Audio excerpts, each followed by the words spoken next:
Coffee house life in London. Summary. Coffee was first introduced to England from the Middle East in the mid-17th century.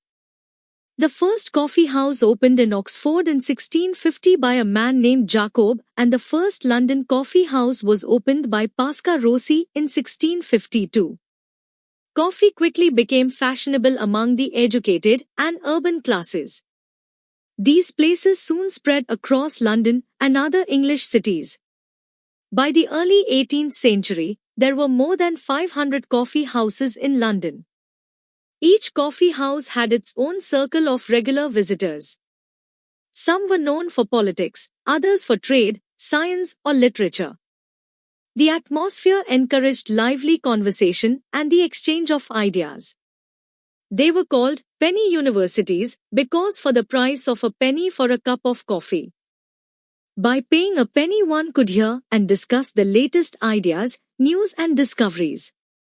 Coffee houses developed as people needed places for social and intellectual gatherings outside churches or taverns. Taverns were associated with alcohol, but coffee houses promoted sober and intelligent discussions. They became centers for reading newspapers, debating public issues and exchanging information. They helped break social barriers as people from different backgrounds could meet and talk freely. It became very popular as coffee was new, energizing and fashionable. Cheap entry made them accessible to common citizens, scholars, and merchants alike. Availability of pamphlets, newspapers and books made them learning spaces. People enjoyed debate and conversation, which was considered as a sign of growing literacy and curiosity in society.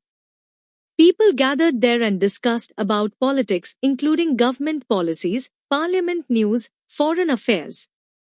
Literary aspects such as poetry, essays, plays and criticism were read and debated.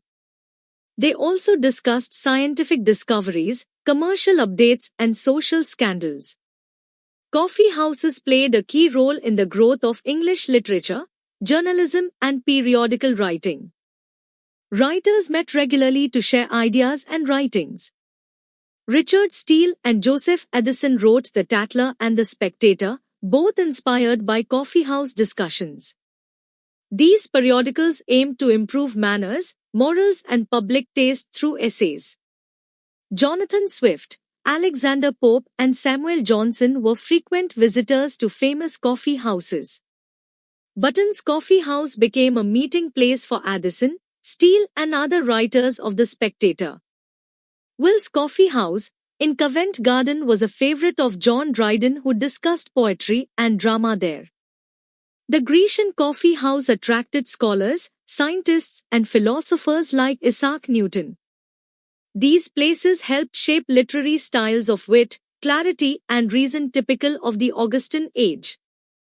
The culture of open debate helped develop critical thinking, essay writing and public literary taste. Many works first appeared or were discussed in coffee houses before being published. Coffee houses became informal political clubs. The Whigs and Tories often gathered in separate houses to discuss policies and leaders.